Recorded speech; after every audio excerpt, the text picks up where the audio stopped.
السلام علیکم ناظرین، آپ سبھی کا استقبال کرتے ہیں تازہ ٹی وی کی خاص پیشکش ماہ رمضان میں، اور ماہ رمضان میں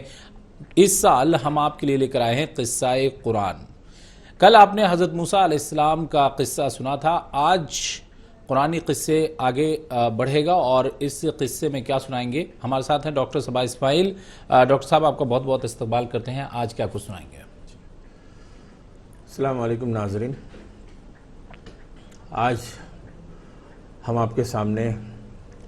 قرآنی قصے کے تحت جو قصہ پیش کرنے والے ہیں وہ یوشع بن نون علیہ السلام کا قصہ ہے۔ قرآن پاک میں ان کا نام مذکور نہیں ہے، لیکن ان کا واقعہ بہت صراحت کے ساتھ آیا ہے اور کئی جگہ پہ آیا ہے۔ یہ اصل میں حضرت موسیٰ علیہ السلام کے ساتھی تھے، ان کے شاگرد تھے، اور بعد میں ان کے نائب بھی بنے اور اللہ نے ان کو نبی بھی بنایا۔ تورات میں ان کا ذکر بہت تفصیل کے ساتھ آیا ہے۔ گزشتہ کل قصہ قرآن کے تحت آپ نے موسیٰ علیہ السلام کا اور ہارون علیہ السلام کا قصہ سنا، جو دو قصوں پر مشتمل تھا، اور اس کی وجہ یہی تھی کہ موسیٰ علیہ السلام کا قصہ بہت طویل ہے اور قرآن نے بہت تفصیل کے ساتھ اس کا ذکر کیا ہے۔ ان کی پیدائش کا واقعہ، جب وہ پیدا ہوئے، جب اللہ کے حکم سے ان کی والدہ نے ان کو دریائے نیل میں ڈالا، پھر فرعون نے ان کو اٹھایا، فرعون کے گھر والوں نے ان کو اپنے گھر میں لے جا کر رکھا،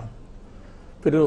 فرعون کی بیوی نے، جو بہت نیک عورت ہیں، قرآن پاک میں اللہ تعالیٰ نے ان کا بطور خاص ذکر فرمایا ہے اور کہا ہے کہ وہ ایک ایسی عورت تھیں جن پر اللہ رب العالمین بہت مہربان ہوا، وہ اللہ کی بہت نیک بندی تھیں،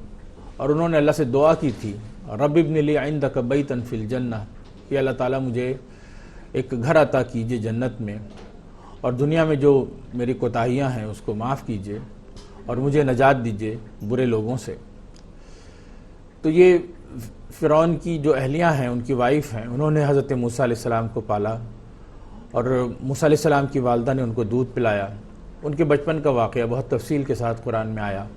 پھر جوانی کا واقعہ آیا، مدین جانے کا واقعہ آیا، وہاں ان کی شادی کا جو واقعہ پیش آیا وہ بھی تفصیل کے ساتھ قرآن پاک میں ہے۔ پھر جب وہ وہاں سے واپس ہوئے، اللہ تعالیٰ نے وادی مقدس طویٰ میں ان سے گفتگو کی اور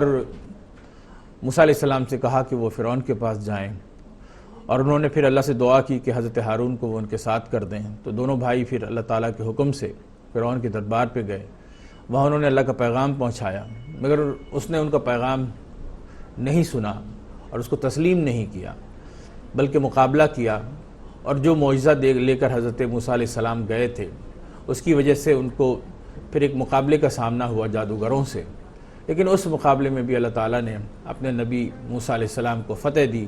اور وہ کامیاب ہوئے۔ فرعون پھر بھی نہیں مانا اور وہ لگاتار مخالفت کرتا رہا، اور کافی دن موسیٰ علیہ السلام وہاں رہے۔ اللہ تعالیٰ نے مختلف نشانیاں دیں، مختلف طریقے سے ان کو سمجھایا، لیکن وہ پھر بھی نہیں مانے، یہاں تک کہ جب اللہ کے حکم سے حضرت موسیٰ علیہ السلام بنی اسرائیل کو لے کر وہاں سے نکلے اور سمندر کے بیچ سے گزرے تو فرعون نے پیچھا کیا اور وہ بھی وہاں پہنچا، اور آپ سب جانتے ہیں کہ بالآخر وہ وہاں پر اس سمندر میں غرق ہو گیا، ڈوب گیا۔ اللہ تعالیٰ نے اس کو سزا دی، اس کے پورے ساتھیوں کو سزا دی، اس کی پوری قوم وہاں پر جو اس کے ساتھ تھی، اس کی فوج، سب کے سب ڈوب گئے۔ پھر بنی اسرائیل آگے جو کچھ ان کے مراحل پیش آئے، اللہ تعالیٰ نے ان پر بدلیوں کا سایہ کیا، اللہ تعالیٰ نے ان کو من و سلوہ عطا کیا، اللہ تعالیٰ نے ان کے لیے 12 چشمے نکالے پانی کے لیے۔ یہ سارے احسانات تفصیل کے ساتھ قرآن پاک میں اللہ تعالیٰ نے بیان فرمائے ہیں۔ پھر جو بنی اسرائیل کی اپنی جو ان کی کارستانیاں تھیں یا ان کے جو اندازے تھے، انہوں نے اپنے نبی موسیٰ علیہ السلام کے ساتھ جو معاملہ رکھا، جو حضرت ہارون کے ساتھ جو معاملہ رکھا، اس کا بھی ذکر تفصیل کے ساتھ ہے کہ موسیٰ علیہ السلام اللہ کے پاس گئے کلام کرنے کے لیے کوہ طور میں 40 رات، وہاں انہوں نے 40 راتوں کا قیام کیا، اور پھر اس کے بعد واپس آئے تو پھر کچھ لوگ اور بھی ان کے ساتھ گئے۔ یہ سارے واقعات، کوہ طور کا کھڑا ہونا اور بقرہ کا واقعہ، ان کا قیل و قال کرنا، ساری چیزیں اللہ تبارک و تعالیٰ نے قرآن پاک میں تفصیل کے ساتھ بیان فرمائی۔ حضرت موسیٰ علیہ السلام کے ساتھیوں میں ایک یوشع بن نون بھی تھے، جن کا نام قرآن پاک میں ذکر نہیں ہے، لیکن اللہ تعالیٰ نے ان کا ذکر کیا ہے، کئی جگہ پہ ان کا ذکر آیا ہے، اور جو تورات کی تفصیلات ہیں اس سے بہت صاف لفظوں میں معلوم ہوتا ہے کہ یہی یوشع بن نون ہے جن کا ذکر قرآن پاک میں آیا ہے۔ تو سب سے پہلے تو ہم دیکھیں گے کہ یہ جو یوشع بن نون ہیں ان کے بارے میں اللہ تبارک و تعالیٰ نے سورہ کہف میں ایک بہت خاص واقعہ پیش کیا ہے، جس میں اللہ تبارک و تعالیٰ نے فرمایا وَإِذْ قَالَ مُوسَىٰ لِفَتَاهُ لَا أَبْرَحُ حَتَّى أَبْلُغَ مَجْمَعَ الْبَحْرَيْنِ أَوْ أَمْضِيَ حُقُبًا۔ حضرت موسیٰ علیہ السلام ہی کا واقعہ ہے۔ موسیٰ علیہ السلام ایک مرتبہ گئے، ایک خاص کام سے اللہ تبارک و تعالیٰ نے ان کو ایک مشن دیا، ایک آدمی سے ملاقات کرنے کے لیے بھیجا۔ تو ان کے ساتھ ان کے ایک شاگرد تھے جو ان کے ساتھ تھے، جن سے انہوں نے موسیٰ علیہ السلام نے اپنے شاگرد سے کہا، قرآن پاک میں ہے کہ انہوں نے کہا یوشع سے کہ میں چلتا رہوں گا یہاں تک کہ 2 دریاؤں کے ملنے کی جگہ پر پہنچ جاؤں۔ پھر وہ ان کے ساتھ چلے، سفر میں وہ ان کے رفیق سفر رہے، یہاں تک کہ اللہ تبارک و تعالیٰ نے قرآن پاک میں آگے پھر ذکر فرمایا فَلَمَّا جَاوَزَ قَالَ لِفَتَاهُ۔ تو جب وہ آگے بڑھ گئے تو موسیٰ نے اپنے نوجوان شاگرد سے کہا کہ اب ہمارا کھانا لاؤ، ہمارے اس سفر سے تو ہم کو بڑی تکان ہو گئی۔ تو معزز ناظرین، یہاں جس جوان رفیق سفر کا ذکر آیا ہے وہ بلا شبہ یوشع بن نون ہے، اور یہ قصہ موسیٰ اور خضر جو یہاں پہ مذکور ہے، جس کے تحت ان کا ذکر آیا ہے قرآن پاک میں، یہ بھی بہت مشہور واقعہ ہے موسیٰ علیہ السلام کی زندگی کا، جو وہاں رہ گیا تھا، اور اس حصے کے تحت اس کو آپ کے سامنے آنا ہے۔ تو ہم اس قصے کو دیکھتے ہیں کہ وہ کیا واقعہ تھا جو پیش آیا حضرت موسیٰ علیہ السلام اور خضر کے درمیان۔ حضرت موسیٰ علیہ السلام ایک مرتبہ اللہ تبارک و تعالیٰ کے حکم سے ایک ایسے مشن پر نکلے جو مشن دراصل ایک خاص کام کے لیے تھا، اور اللہ تبارک و تعالیٰ نے ان کو یہ سمجھانے کے لیے بھیجا تھا کہ دیکھو ہم خدا ہیں، اور اس کائنات کا جو نظام ہے وہ بہت بڑا ہے، اور ہم اس کو مختلف طریقوں سے انجام دیتے ہیں۔ دنیا کا کاروبار کیسے چلتا ہے، اللہ تعالیٰ کیسے ہدایتیں دیتا ہے، اور کیسے معاملات انجام پاتے ہیں، یہ بات ہم اس قصے میں دیکھتے ہیں۔ اس قصے میں دیکھیں گے کئی مختلف باتیں، تفصیل کے ساتھ انشاءاللہ آپ کے سامنے ابھی بیان ہوگا وہ واقعہ۔ اس میں آپ دیکھیں گے کہ اللہ تبارک و تعالیٰ نے دکھایا ہے کہ وہ اپنے بندوں کو کیسا کیسا علم دیتا ہے، اور کس طرح دنیا کے معاملات کو انجام دیتا ہے، اور بہت ساری چیزیں ایسی بھی ہوتی ہیں جو انسان کی سمجھ سے بالکل باہر ہوتی ہیں۔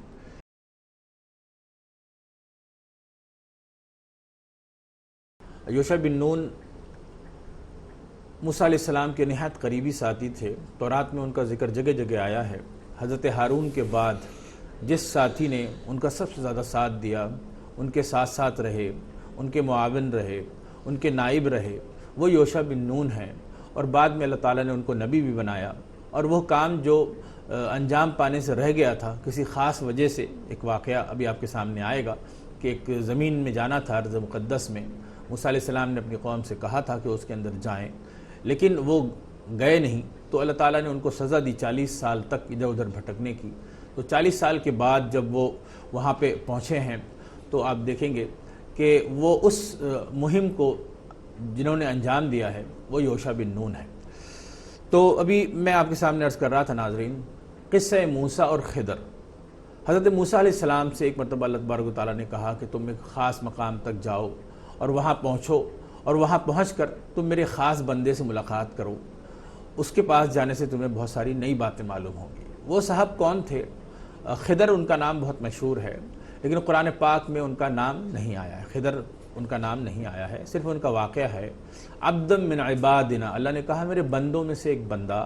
جس کو میں نے خاص علم عطا کیا تھا، اس علم والے صاحب کے پاس اللہ تعالیٰ نے موسیٰ علیہ السلام کو بھیجا تھا۔ یہ کون ہیں اس پر بڑی بحثیں ہوئی ہیں، اور بہت سارے لوگوں نے بہت ساری رائیں لکھی ہیں، لیکن اتنی بات طے ہے یا تو یہ نبی ہوں گے یا پھر فرشتہ ہوگا کوئی، کیونکہ وہ جو بھی تھا اس کا خدا سے سیدھا رابطہ تھا، خدا کی طرف سے اس کو پیغام آ رہا تھا، وہ خدائی پیغام کی بنیادوں پر کام انجام دے رہا تھا۔ تو یہ کام یا تو نبی انجام دیتے ہیں انسانوں میں سے جن سے فرشتے رابطے میں ہوتے ہیں، یا پھر خود فرشتہ ہوتا ہے کوئی جو اس کام کو انجام دیتا ہے۔ بہرحال جب موسیٰ علیہ السلام یوشع بن نون کے ساتھ چلے،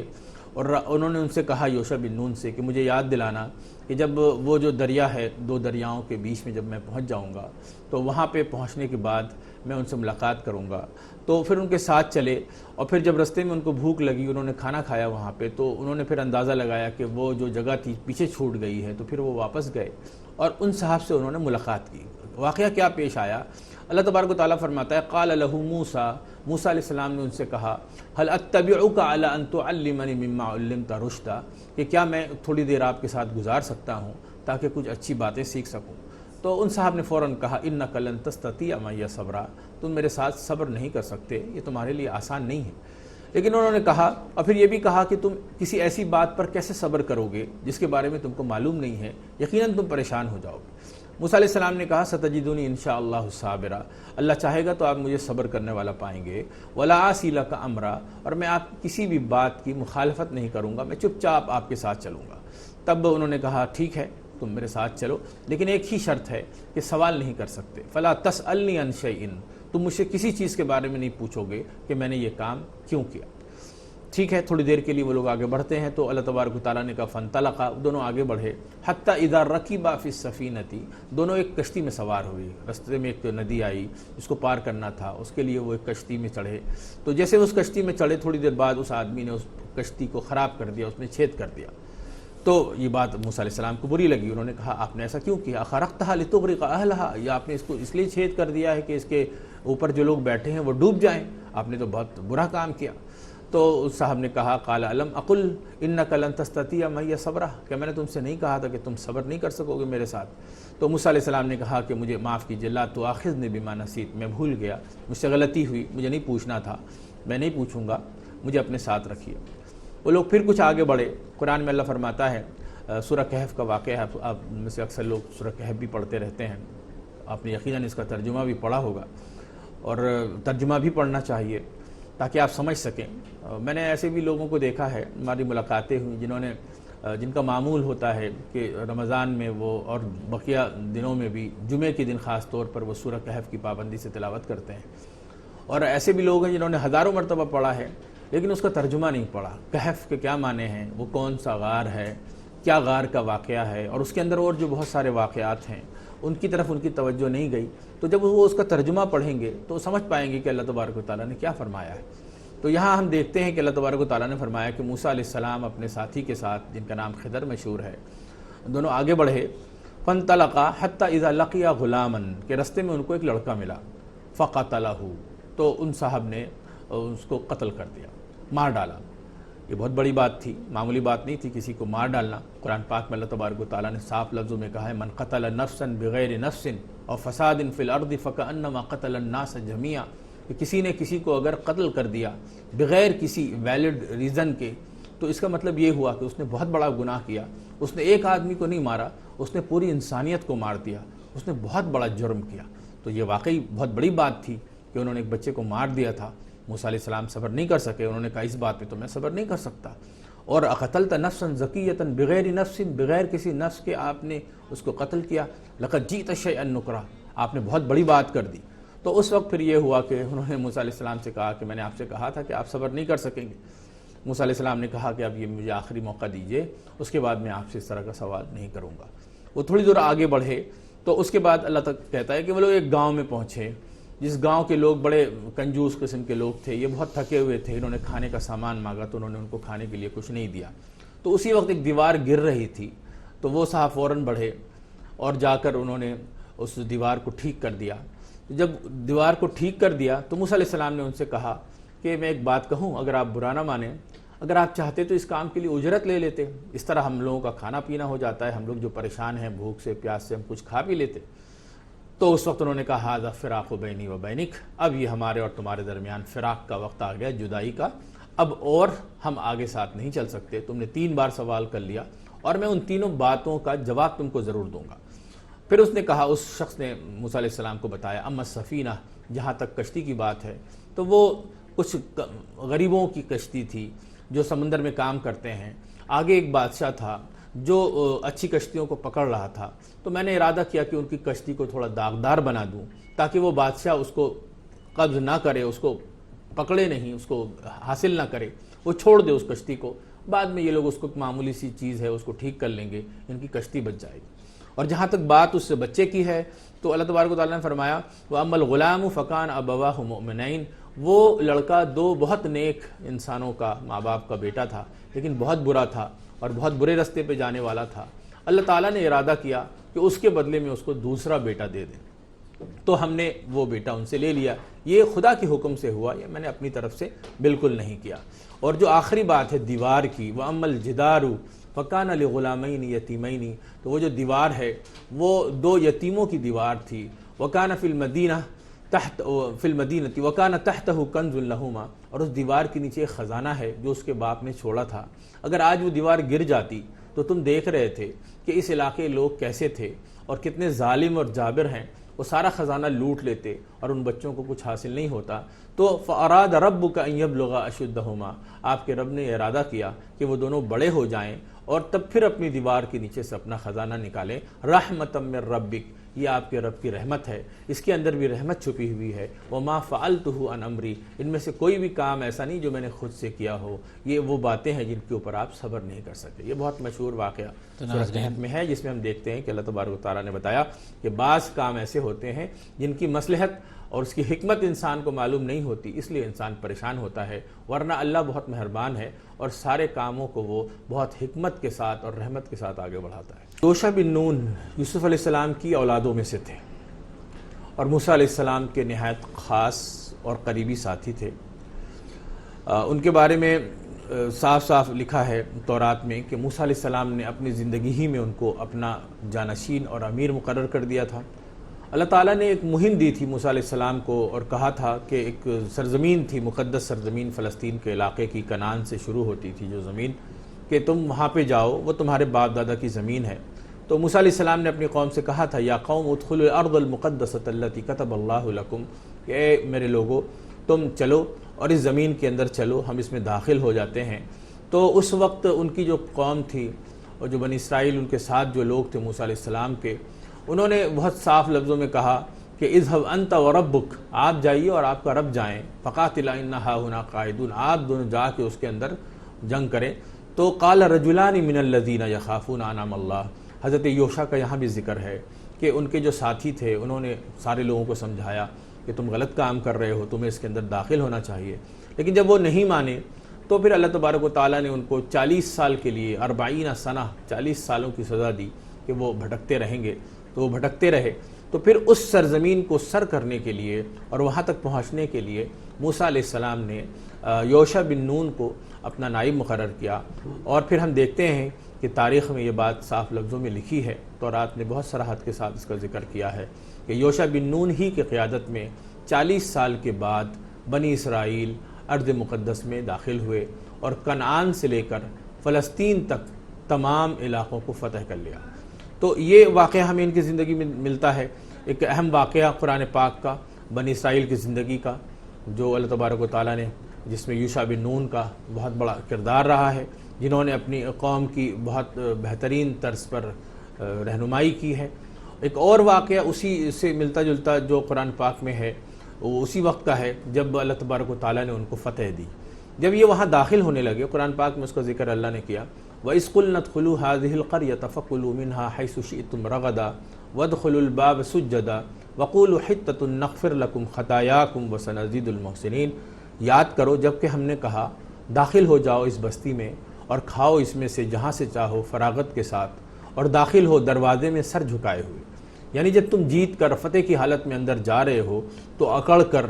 اور سر کو اٹھا کر مت داخل ہو، بلکہ خدا کا شکر ادا کرتے ہوئے سر جھکا کر اس کے اندر داخل ہو۔ جب لوگ علاقوں کو فتح کرتے تھے، جب لشکر کسی شہر پر قابض ہوتی تھی، تو بہت دفعہ ایسا ہوتا تھا کہ جو فوج ہوتی تھی وہ اس شہر میں داخل ہونے کے بعد تباہی مچاتی تھی، لوٹ مار کرتی تھی۔ اسلام کی تعلیم اور قرآن کی تعلیم اور اللہ کی تعلیم یہ ہے کہ انسان اگر کبھی اس طرح کے کسی مرحلے سے گزرے تو وہ سر اٹھا کر نہ جائے، سر جھکا کر جائے۔ جیسے کہ ہم دیکھتے ہیں فتح مکہ کے وقت میں نبی پاک صلی اللہ علیہ وسلم جب مکے میں داخل ہوئے تو سر کو جھکائے ہوئے، اور حدیثوں میں آتا ہے کہ اتنا جھکائے ہوئے تھے کہ ان کی داڑھی اور ان کے جو جس سواری میں وہ بیٹھے تھے اونٹ پہ اس میں جا کر لگ رہی تھی، بالکل جھکے ہوئے تھے عاجزی کے ساتھ۔ اللہ تعالیٰ نے یہی حکم بنی اسرائیل کو بھی دیا تھا اور انہوں نے کہا تھا کہ تم یہ کہتے ہوئے اندر داخل ہو کہ اے ہمارے رب ہمارے گناہ بخش دے تو ہم تمہارے گناہ بخش دیں گے، اور اچھی طرح جو لوگ ہمارا حکم بجا لاتے ہیں ہم ان کے اوپر اور فضل کرتے ہیں۔ تو لیکن جنہوں نے ظلم کیا، اللہ فرماتا ہے تو جنہوں نے ظلم کیا انہوں نے بدل دیا اس بات کو جو ان سے کہی گئی تھی، فَبَدَّلَ الَّذِينَ ظَلَمُوا قَوْلًا غَيْرَ الَّذِي قِيلَ لَهُمْ، تو بجائے اس کے کہ وہ یہ کہتے کہ ہم سر جھکا کے جا رہے ہیں اور خدا سے معافی مانگ رہے ہیں، انہوں نے الٹے سیدھے بول بولے اور فخریہ کلمات کہے، تو اللہ تبارک و تعالیٰ ان سے بہت ناراض ہوا۔ یہ بھی اس وقت کا واقعہ ہے جب یوشع بن نون ان کو لے کر بنی اسرائیل کو اس کے اندر داخل ہوئے ارض مقدس کے لیے، کنعان سے لے کر فلسطین تک کا علاقہ انہوں نے فتح کیا، اور بہرحال اللہ تعالیٰ نے ان کے ذریعے بنی اسرائیل کو بڑی فتوحات دیں اور بہت کامیابیاں دیں، اور جو پریشانیاں تھیں بنی اسرائیل کی وہ پریشانیاں ختم ہوئی یوشع بن نون کے زمانے میں۔ اس لحاظ سے ہم دیکھتے ہیں قرآن پاک میں اللہ تعالیٰ نے ان کے ذکر کو یہاں پہ رکھا ہے، اور ان کا بھی جو ذکر ہے وہ حکمتوں سے بھرا ہوا ہے اور بہت ہی مفید باتیں ہیں، اور بصیرت کی بڑی عبرت کی بڑی ساری چیزیں اس کے اندر موجود ہیں۔ تو اور انشاءاللہ یہ اس کے علاوہ ہم آئندہ کل جو ہے ہم 3 نبیوں کے واقعات آپ کے سامنے رکھنے کی کوشش کریں گے، جن میں سے ایک الیاس علیہ السلام ہے،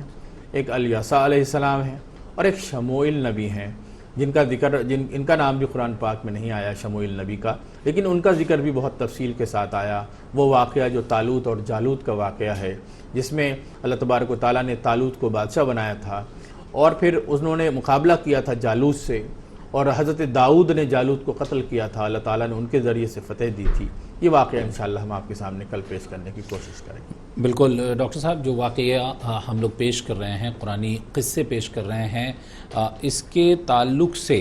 جو ہمارے سامعین ہیں ان کو آپ کیا کہنا چاہیں گے، جو ناظرین ہیں ان کو کیا کہنا چاہیں گے کہ کیا اصلاح کرے وہ اپنے آپ کو؟ یہ ساری باتیں جو کچھ بھی اس کے اندر ہیں حکمت و نصیحت کی، آج بھی کئی باتیں آئیں جیسے فتح کے وقت کیا ایک انسان کا رویہ ہونا چاہیے، جب انسان زندگی میں کبھی ہارتا ہے کبھی جیتتا ہے، اور دونوں صورتیں بہت ہنگامہ خیز ہوتی ہیں۔ جب وہ ہار جاتا ہے تب بھی وہ توڑ پھوڑ کرتا ہے، اور جیت جاتا ہے تب بھی توڑ پھوڑ کرتا ہے۔ یہ شریفانہ رویہ نہیں ہے۔ آج جو کچھ پیش کیا گیا اس میں ہم نے دیکھا کہ اللہ تعالیٰ نے کہا کہ ایسے موقعوں پہ بھی انسان شانتی کا مظاہرہ کرے، امن کا مظاہرہ کرے، اور دوسروں کے حالات کا، ان کے جذبات کا خیال رکھے۔ اور موسیٰ علیہ السلام کے واقعے میں بھی ہم نے دیکھا کہ اللہ نے کہا کہ صبر بہت ضروری ہے، زندگی نئی نئی باتوں سے گھری ہوئی ہے، ہر روز کچھ نہ کچھ نیا ہمارے سامنے آتا ہے، اگر ہم صبر کریں گے تو ہمارے لیے معاملہ آسان ہوگا۔ بالکل، صبر کا معاملہ ہے کہ آپ صبر کریں گے تو معاملہ کا آسان ہوگا، اور دوسری بات یہ کہ جب بھی آپ فتح کرتے ہیں، جیتتے ہیں،